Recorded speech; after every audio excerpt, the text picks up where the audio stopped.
Asik.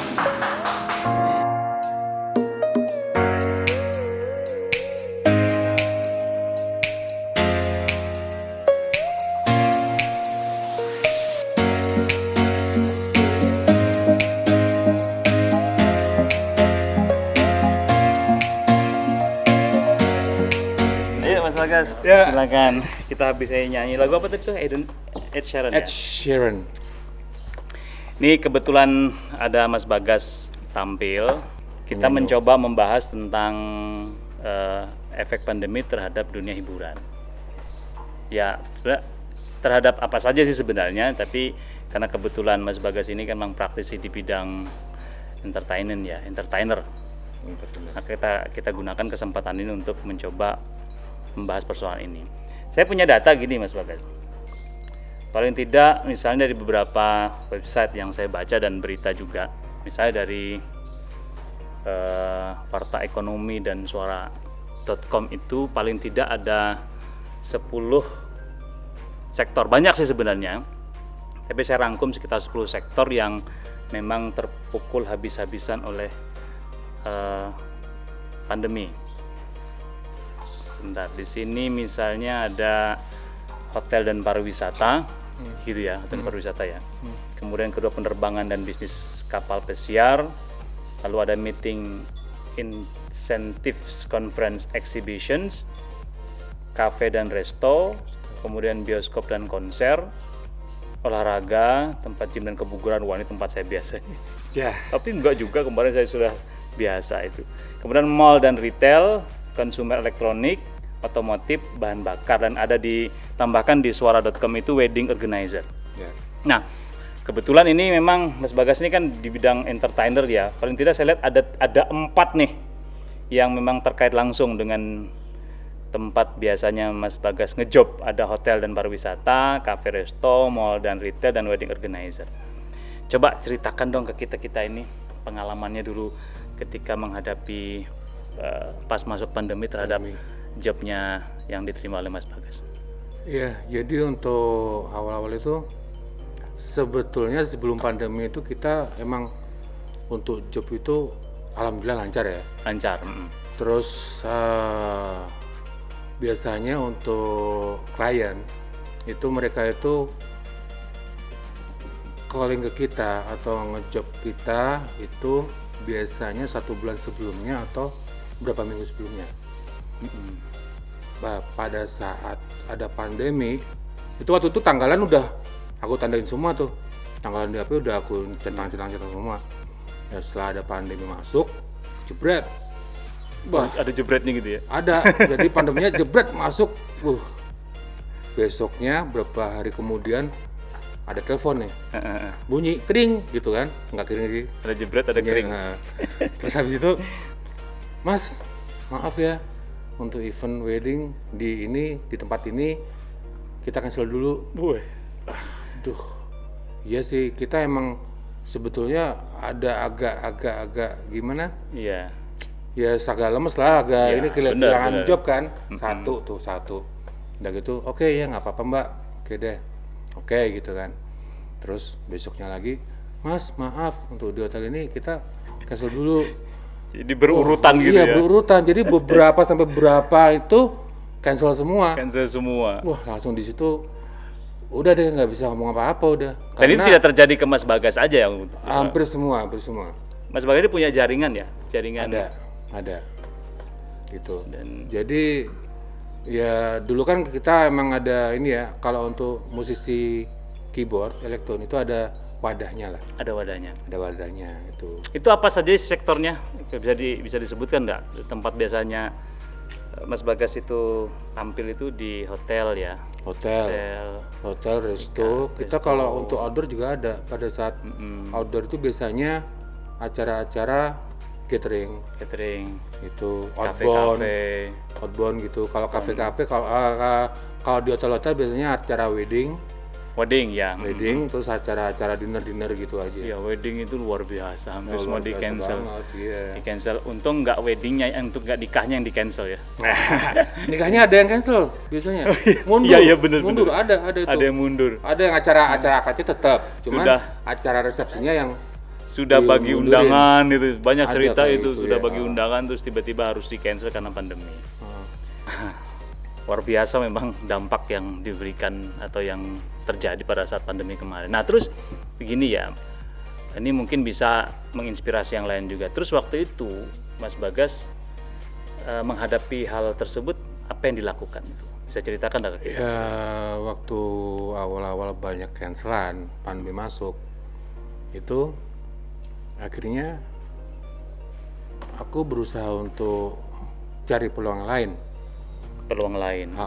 Jadi istilahnya ya kita kontak-kontak ke klien yang lainnya. Terus kebetulan ada salah satu klien yang punya anak masih umur 10 tahun lah. Mas bisa minta tolong nggak ngajarin anak saya? Iya. Jadi ini aku langsung pikir kan, boleh juga nih, kebetulan aku juga punya ilmunya dan bisa aku kembangin ke anak itu. Terus akhirnya aku berpikir untuk ngasih kursus ke dia. Sebetulnya saya nggak pernah ngasih kursus, cuman aku ini aja nekat aja waktu itu. Iya. Nekat. Oh iya deh, oke Bu. Kayak gitu, langsung okein aja kebetulan kan istilahnya apa ya? Sepantang terima tolak job lah sekarang ya. Ada apa aja iya oke gitu aja udah. Iya. Langsung akhirnya saya ngasih kursus ke anak itu. Ya mungkin bisa dikatakan begini, kalau saya simpulkan sih Mas Bagas mencoba melihat peluang lain yang kebetulan yang sampean juga bisa melakukan itu gitu ya, menggali potensi yang sampean punya. Iya benar. Karena sebagai musisi yang biasa tampil di depan atau tampil di saat melakukan job itu di audien, itu kan juga punya skill ya.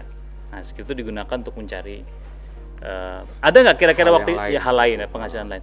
Ada nggak waktu, karena ini kan hal baru ya mungkin ya, karena memang bukan job utama. Kesulitan pertamanya apa waktu itu? Kesulitan pertama itu ngasih materi. Materi ya? Iya, kan materi nggak ada sama sekali kan? Iya. Itu aku langsung cari-cari di internet. Kan sekarang kan juga internet udah banyak ya. Di internet udah, ini. Emang untuk basic awalnya aku udah ada. Jadi untuk istilahnya aku dulu diajarin main piano pun juga basic awalnya masih aku ingat. Dan alhamdulillah untuk anak-anak sekarang itu dia maunya itu langsung. Jadi kalau dikasih materi terlalu banyak dia malas, bosan. Oke. Jadi Om, aku minta lagu ini Om. Memang kamu udah bisa? Ya coba-coba aja. Ya udah, akhirnya kita kasih chord lagunya itu. Direct method lah ya. Langsung. Metode jadi langsung. Anak-anak sekarang itu metode langsung. Jadi tidak terlalu banyak teori. Benar. Iya, terlalu banyak teori itu nggak mau anak-anak sekarang itu. Ya karena ini memang juga terkait dengan skill ya. Ya. Skill itu lebih banyak praktek waktu itu. Iya, memang harus melakukan improvisasi ya. Iya benar. Dan karena dalam kondisi kita under pressing kan, harus segera mencari penghasilan lain dari job kita yang sudah hilang semua. Nah, dan itu cukup membantu waktu itu ya. Alhamdulillah membantu banget. Terus dari situ berkembang. Jadi ke anak satu ngasih tahu ke temannya, ngasih tahu ke teman-teman ibunya anak-anaknya, jadi alhamdulillah mengembang lah. Iya. Gitu. Dan itu sudah 1,5 tahun loh Mas Bagas ini. Lebih kayaknya ya. Lebih. Sampai sekarang masih enggak itu di jalan? Kebetulan udah pada pinter semua. Nah, ketika ini kan panjang waktu jalan itu memang job awal ya. Awal. Nah, selanjutnya tuh gimana tuh? Ini saya jujur penting ya bagi mereka yang informasi ini penting bagi mereka yang memang kehilangan job utama dan harus tetap bertahan pada masa pandemi yang tidak ada kepastian ini. Waktu itu apa yang dilakukan? Akhirnya aku mikir lagi, cari peluang-peluang lagi yang lainnya. Jadi kebetulan ada teman, dia itu bisnis kopi.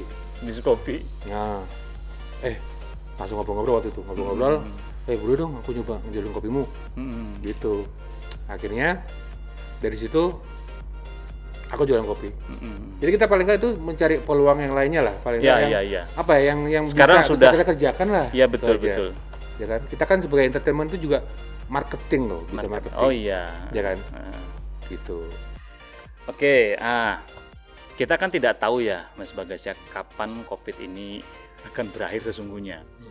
sudah level 5 nih turun nih, kalau nggak salah level 1. Tapi kayaknya. Iya, level 1. Tapi ada isu lagi katanya ada varian baru. Varian iya, baru. Bener. Nah, kira-kira yang menurut Mas Bagas, pengalaman dari memang pelaku langsung ya, yang berhubungan dengan job-job baru selain job utama kita dalam rangka untuk survive di saat pandemi ini, sektor apa saja yang menurut Mas Bagas itu bisa bertahan tuh di saat COVID ini? Di saat COVID ini yang aku lihat ya, dan kebetulan aku juga untuk mengembangin ke depannya itu juga cari-cari solusi yang lain. Sektor-sektor yang berjalan itu kayak jualan kayak beras, gula, telur kayak gitu-gitu. Ya, bahan pokok lah ya. Bahan pokok gitu. Karena itu tidak akan pernah habis itu. Habis, nggak mungkin orang gara-gara pandemi nggak makan gitu ya. Nggak mungkin lah, pasti betul. juga kan. Masuk. Juga, apalagi kita kejualnya agak murah dari pasaran. Ya. Bisa masuk kan. Orang jual selisih 100 aja pasti cari. Sudah pasti cari. Terus kuliner ya. Kuliner nggak bakal mati juga kan. Orang pasti nyari. Iya. Selama pandemi saya lihat bisnis makanan jalan terus. Masih jalan. Hanya mungkin waktunya mereka jadi terbatas gitu ya. Gitu. Nah, termasuk tadi saya lihat itu yang pendidikan jasa pendidikan. Itu walaupun tidak pendidikan formal langsung kan sekarang mulai berkembang daring edukasi itu ya. Iya, bisa kita lari ke situ bisa aja. Iya, walaupun kadang itu tadi ya terkait dengan skill seperti skill musik, ketika mereka sudah pandai habis. Mereka udah bisa. Ya, kecuali kalau serius membangun lembaga pendidikan. Iya. Kan kalau untuk lembaga pendidikan itu kan panjang ya. Jadi ada materi baru praktek. Toh ini juga hanya untuk menjadi side job pada saat pandemi. Nanti kita bisa kembali lagi ke job utama kita. Nah, walaupun bisa jadi kemudian ada beberapa orang yang ketika pandemi berubah job, benar, terus malah melakukan job yang dia buat pada saat pandemi. Ya baik Mas Bagas, luar biasa. Ini memang obrolan ringan ya, obrolan sejenak kita, tapi insya Allah memberi inspirasi kepada kita untuk tetap bertahan. Insya Allah. Kayaknya kita lagi nyanyi lagu itu nanti nih. Gitu ya? Habis ini kita nyanyi lagi. Kebetulan ada Mas Bagas dengan kru. Kita bisa nyanyi lagi lah nanti ya. Oke. Baik, terima kasih Mas Bagas ya. Sama-sama. Ya, semoga ini bisa memberi masukan dan manfaat buat teman-teman yang nonton. Ayo kita tutup dengan nyanyi lagu Insya Allah. Oke.